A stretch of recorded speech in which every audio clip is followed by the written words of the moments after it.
Now, Lawrence, you and I met very briefly this year at NAM Hmm. 2026. So I really appreciate you catching up with me again. Um, for those of you that don't know, and I'm sure many do know, but for those of you that don't know, you're a Grammy nominated producer, and you've worked with loads of people, but two big ones that stand out are Kanye and Pusha T.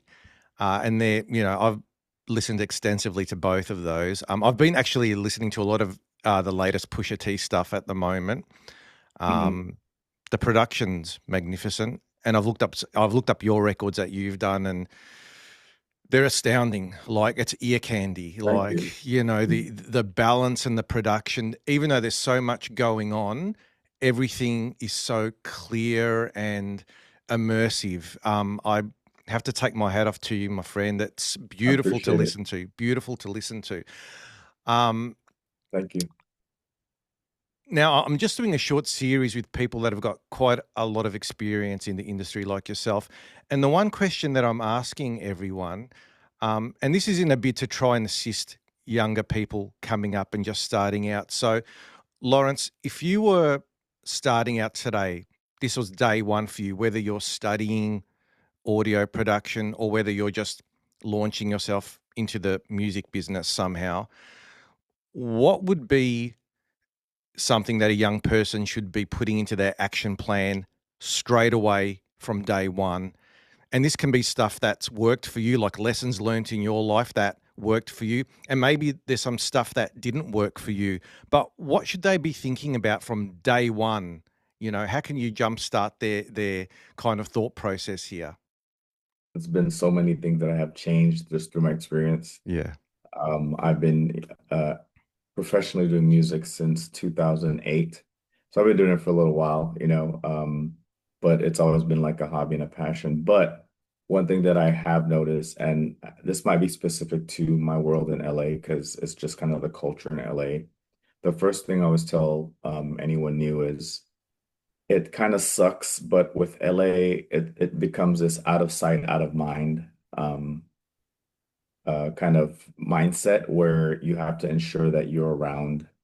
Um, you not necessarily have to be in the mix, but for instance, like if there's an event or you see people introduce yourself, them seeing you often in different events, even though you don't really have a conversation or like build a rapport right away, it tends to help when you do actually eventually meet them and get in a room with them because now you're familiar to them. Hmm. Um, the other thing too is when you meet them, especially if it's someone that's a big celebrity, like or someone that's someone you look up to, doesn't have to be a celebrity.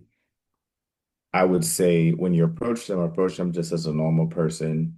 Don't ask them about their work or working with them. Just really just start with small talk and just at least again, this is just what works for Yep. me, but start with small talk and really just get to know them as a human being and just talk to them about their day, what's going on. Like, observe the room and start talking about stuff in the room and based off what's happened in the conversation. And I feel like that's helped me get my foot in a lot of doors and opportunities. And one thing I will say, though you might get a lot of opportunities and be in the room with some amazing people, or just be in the same space with some amazing people, doesn't necessarily guarantee that something's going to come from it. But just kind of take those things with a grain of salt. At the end of the day, whatever your craft is that you enjoy doing, really just be good at that and have your signature thing that you do or that you could bring to the table. So when you are brought to those rooms, they're going to be like, okay, we want this, what we got last time, or we want to make sure that this is the person that we know can bring this Yeah. XYZ result, right? So I'm known as like the finisher. So it's like yes, I could do the full from beginning to end concept writing, production, but my special sauce is making something sound real pretty, kind of what you mentioned before. Yeah. The little small movements and the way things are mixed and sit in the mix. And yes, I'm not a traditionally an engineer, but I understand it and I produce the same Yep. way as if it were a final product. I produce where things need to sit a certain way. Yes. I will listen to the same song for weeks over and over and over and over. maybe that's a part of my ADHD. Yeah, yeah. Um, the way of my brain working, but I will sit and nitpick and change all the nuances. But that comes with a bitter side too, because then you would essentially overthink things, right? And as we know, we could Yep. Yep. perfect something to perfection and still feel like it's not it. But I think that's the main thing, just really how you're approaching people, and really just honing in on something that you do very well, I think are the beginning pieces I could say. I mean, I could speak about on it for hours, but I think that's the two bigger takeaways I would think that has helped me kind of navigate a lot of this world, especially in Los Angeles and the music scene in Los Angeles. That's great, and that's very much in line with what I've told a lot of young people. Put yourself in places of opportunity. Try and Mhm. just put yourself there in the room or wherever those places are, like you said, at events and things like that. That's wonderful. So you kind of touched on two things there. And first was that putting yourself in positions of opportunity, which is awesome. The second one was like you seem to specialize and be known for a certain thing in a craft, and you've really perfected that, and that's what people come to you for. I sometimes I hear other people talking about diversification, like you've got to do everything these days from start to finish. You've got to track, mix, record, produce, master, do the video clip, do all this kind of stuff. Sometimes I'm not sure about that advice. What do you feel about diversifying? Because I've specialized, and I don't know if I'm just an old head at that because I've only ever done mastering for 30 years. So when people say you've got to do everything these days, can you shed some light on what you think they mean, or do you think that's a good idea or a bad idea? Um, I think it go both ways, right? Depends on what you're trying to do, right? So if you're good at mastering and that's all you want to do, then that's fine. If you don't have a need or a want to do something else outside of what you're doing already, that's totally fine. I don't have an issue with that, or I don't even think that's a bad thing because you're always going to be needed at some point, right? For certain things, especially if you're really good at it. Because in this world we live in, there's not necessarily the quality. Yes, that's a part of it, but it's also the name tied behind certain things, right? People want to Mm. say, oh, so and so mastered this or mixed this or produced this. So on that side, I think that's fine.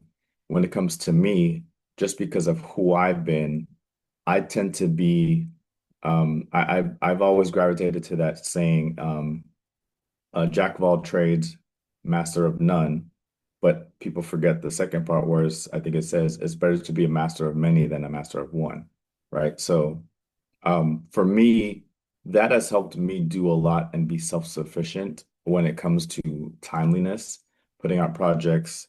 And just because I'm a tinkerer, I like to learn new things. I might not turn it into like my career or make it something that I could do every day where I'm doing all these things. But because of my nature, I've dabbled in so much, Yeah. from technology stacks to coding to producing to, and I'm a lover of music, so I'm always a problem solver in general too. So it's like, how can I solve these problems within the music space that I've observed using different techniques or learning different things, Mhm. or how do I do this different? I grew Yeah. up in the Caribbean where I didn't really have an exposure to rap music. So I have a kind of a different ear, um, when it comes to like just worldly music as a whole. So I'm always like, how can I be different and stick out? So I think it depends on what your goal is and where you want to go. For me, I just love creating. I love seeing that we could take something that comes as an idea or just a thought or a sound and turn it into something that pretty much came. It's almost like manifestation, right? I'm careful with that word because, I was a faith-based man. Like, um, it's one of the things where it's like we could take something that did not exist and within minutes to hours make that into something that millions could hear and change their lives or change their perspective on Hmm. something. Yeah. Even if there's no words to it, it could speak to people.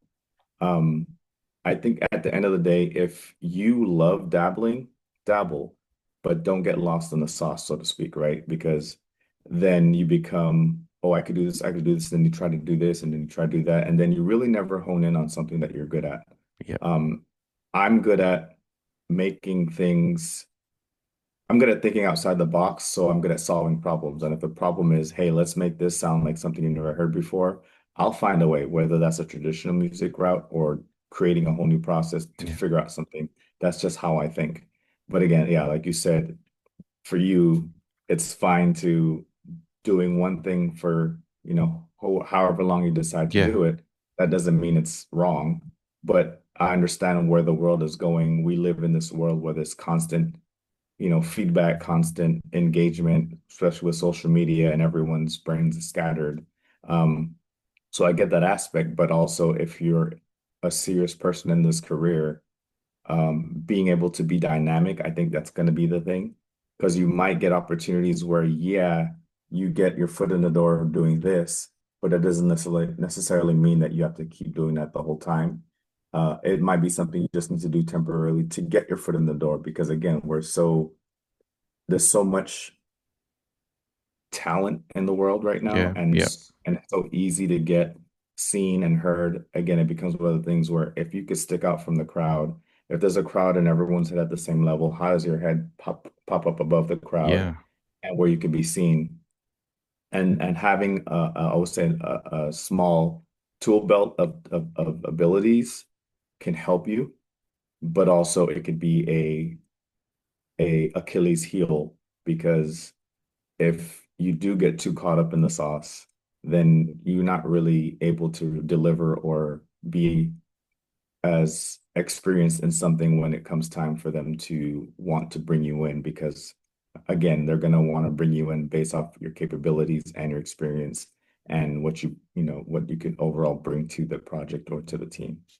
Do you think it's important to be known for something like he's the man that does that or she's the girl that does that? Do you think that's important to have that connection?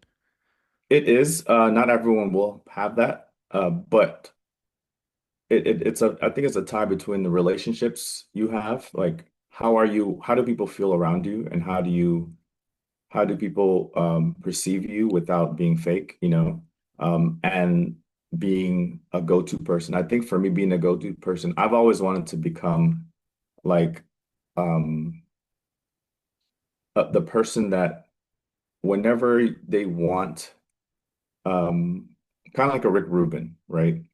Like Rick Rubin is one of my idols. Like he has no musical talents whatsoever, but his ability to bring something to records goes across every genre there is. So I've always wanted to be in that role. So why I think part of me made sure that I knew how to do certain things, one out of curiosity, two out of just when people know I'm in the room, I'm going to deliver something, I'm Yeah. going to Yeah. bring something. Yeah. So I think that's kind of how I approached it. Yeah.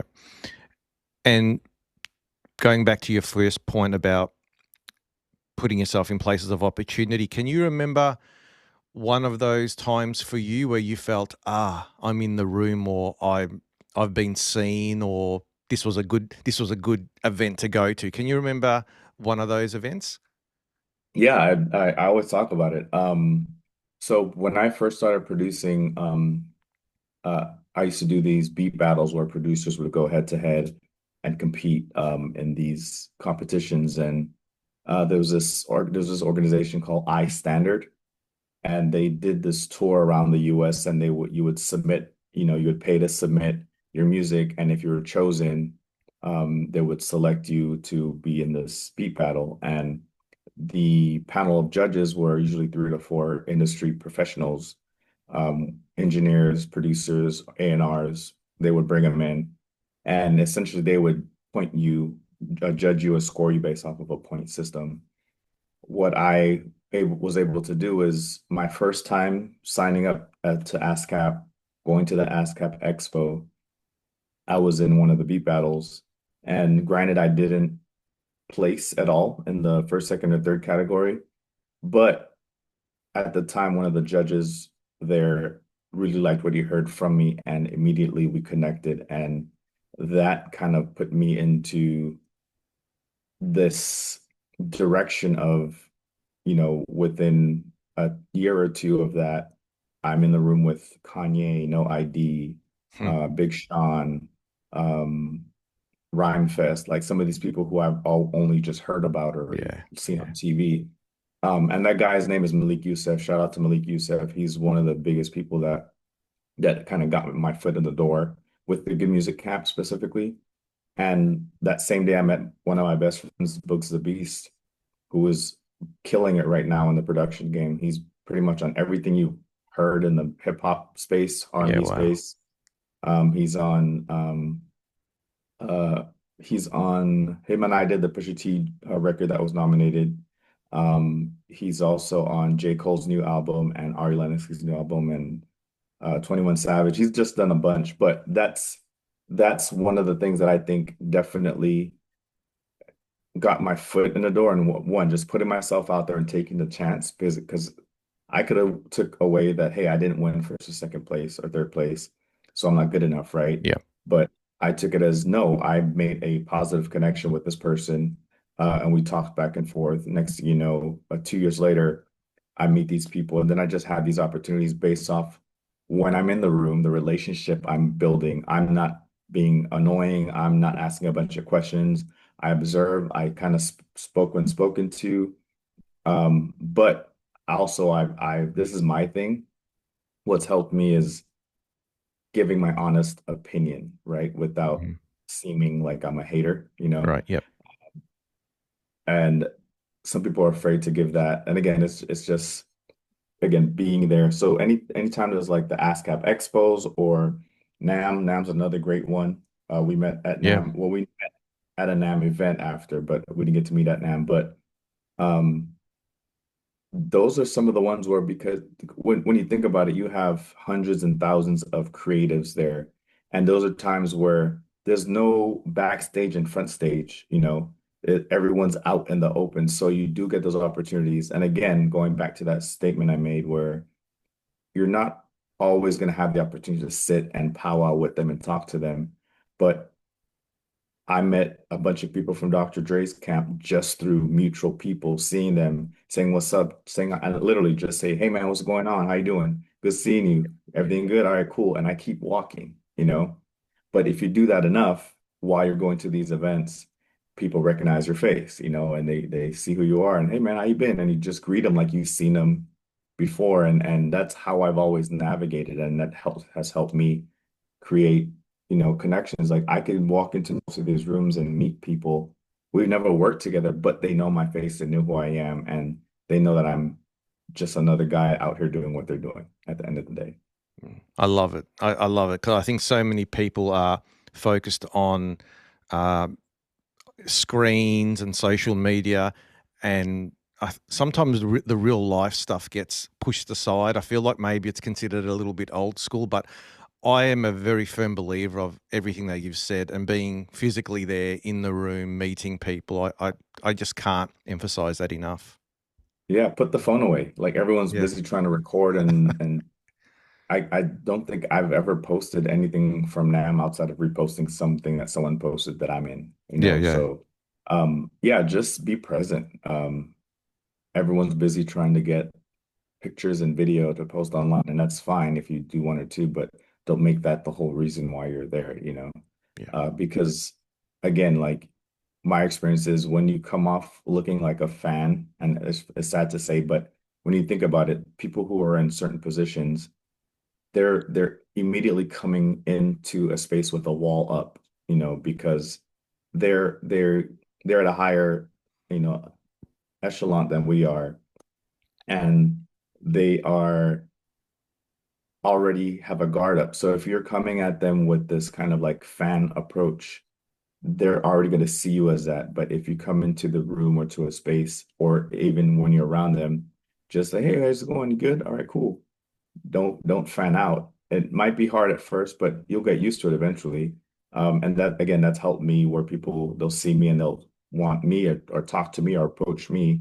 And in my head, I'm like, oh my gosh, I'm freaking out. This is crazy. This is amazing. But try to keep that poker face and composure Yeah. has definitely helped for sure.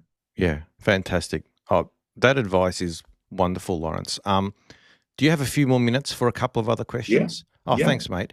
So these are now just slightly off topic. We've done the advice part, which is awesome. I've listened to the latest the Pusha T record that was Grammy nominated, and I was astounded by the level of detail and the really delicate detail, things that you kind of notice on a second and third listen, and it's such a beautiful landscape that's been painted on a track on one of those songs. Like, how long would you take doing your finishing? Um, Because it it really sounds like you've depends. spent a long time. It sounds like you've spent a long time on them. I will say there's a collective of people on that album, on the whole album itself. On the album, the song I did, Hear Me Clearly, it was myself, Pusha T, sorry, it was myself, Pharrell, um, Kanye, Bugs, and the guy named Lucas. He made the original loop, and I did the low end and some of the filtering of the loops and things like that.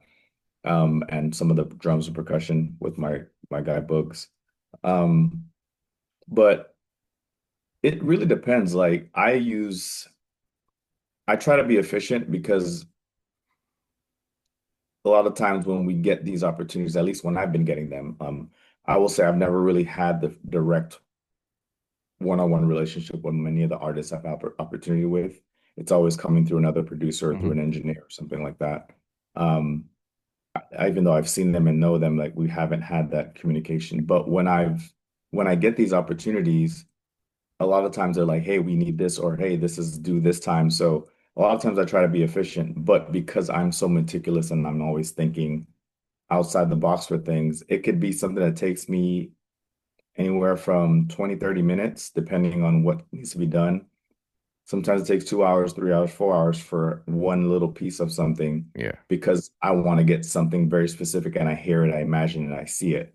Um, Part of what I do too is a lot of times I'm getting these samples or these loops to work on or creating my own, and there's no lyrics yet. So I'm always thinking of like where the artist would fit in the pocket, how their Hmm. vocals would mix in and fit in. Again, that's me thinking like an Yep. engineer, me thinking like a songwriter.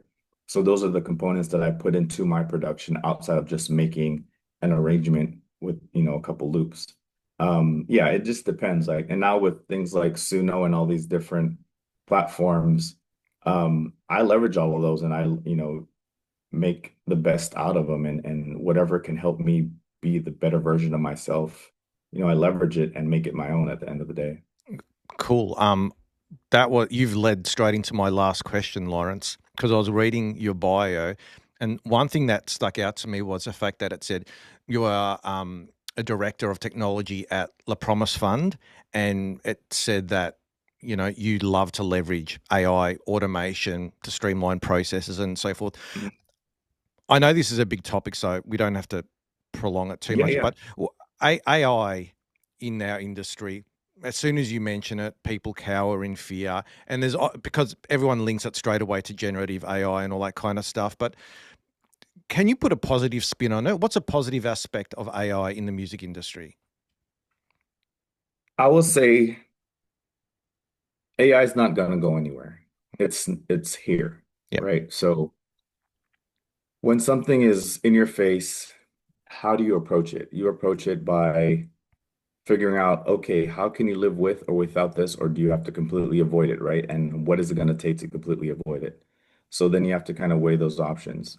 Me being me, I'm going to lean in. So the way I use AI outside of my music stuff, I'm a consultant. So LA Promise Fund is one of the organizations, a nonprofit that I essentially their fractional CTO. Like I handle all of their Yep. technology needs along with some other companies. On top of that, um, I have a co-founding a startup with another person called Encore, which is um, a rights management platform, like a CRM, but for rights management, admin, publishing, royalties, and whatnot. But all these things allow me to do more because of AI, because I'm able to not just most people use AI, like you said, for fun. You know, they're using like, oh, what's this fun picture I could make or this really quick gimmicky thing that I could do. I've never done that. I've always looked at it, okay, if this thing could, I look at it as especially with the coding stuff, right? Or music stuff, Mm. something that will take a human to do in anywhere a few minutes to a few hours to do, this thing can do in a few seconds, right? So then I'm thinking, huh, with, for instance, Suno, if I have a melody idea, but I can't get a hold of a musician and I want to get the song done because I know that if I step away from it, I'm going to end up doing something else and kind of lose that feel that I have. So I could then go into Suno, open up my idea. I have archives of melody ideas that I have in my head that I record. Yep. I take those, throw them into Suno, and then I devise the whole process for prompting that is not just, hey, give me a flute sound. I will say, give me a flute sound with this tone and this key, this measurement, um, with a back tone of uh, um, Celtic, um, oceanside, a sounding tone with a bird squawking in the background. So I just kind of put different, like some of my prompts are like, I'll say 500 lines at times, right? When you Right. think of Yeah. per line. So, and I just go as much detail as I can because I could then take away, right, as I need to or change things around. And then, so I use that. And what I'll do is I'll start with that and then I'll build out an idea.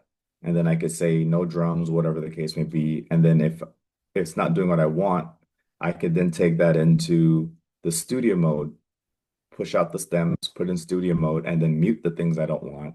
And then I could hum a melody and change that and make it an instrument.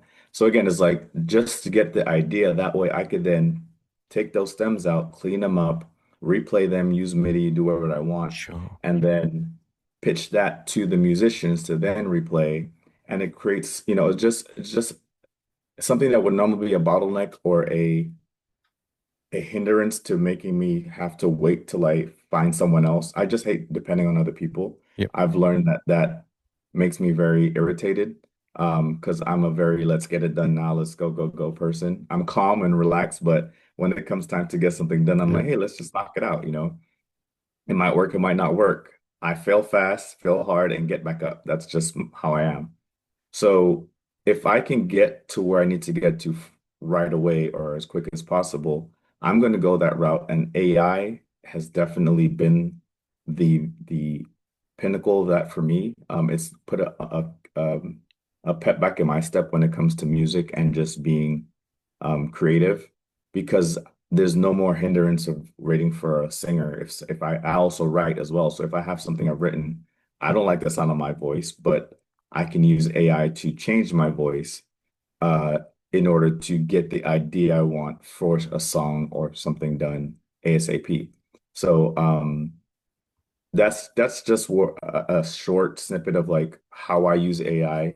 There's many other ways I use it for building algorithms and my own processes on my own back end. Yep. I have voice notes where it'll send me notes and give me summaries on stuff, and I could go back and then turn those into lyrics. I have all these different processes that I Yeah. use that I also teach other people how to do as my consultancy, but it's not going anywhere. So the issue is, are you gonna fight it till you can't fight it anymore and then you're gonna be behind?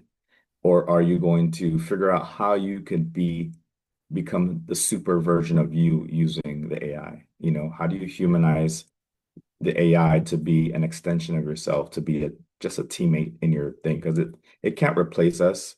There's always going to require, at least for now in our lifetime, I think, it's still going to require your creative thought process, your creative ideas. Uh, Even though the AI can do everything, it still requires us to tell it what to do at this point in time. Yep. So until it can completely eliminate the human, then there's really nothing to worry about. It's just more so if you want to have a lane in this career path, in whichever career path you are, music, writing, production, engineering, how can you be relevant in knowing where the trends are going, and when I say trends, in regards to the technology trends, how can you leverage those technology trends? And how can you essentially become that person that, because it's happening in corporate America already, Yep. where people are getting laid off because they they don't need all these hands doing something that AI can do, but the people who are staying are the people who understand the processes. Like if you know a process from A to Z and you can articulate that, you're going to be the one they come to help build out the prompting, build out the processes to give to the AI. And that's when you become valuable versus just being an expense, right? So that's how I see it, as how can I stay on top of everything and become the person that is the go-to for whatever I can do well. And again, goes back to that beginning thing we said. When people see me and hear my name, why I came up with the name of the mind, because I want to be the guy that you're thinking of. I'm on your mind, I'm the brain behind the operation.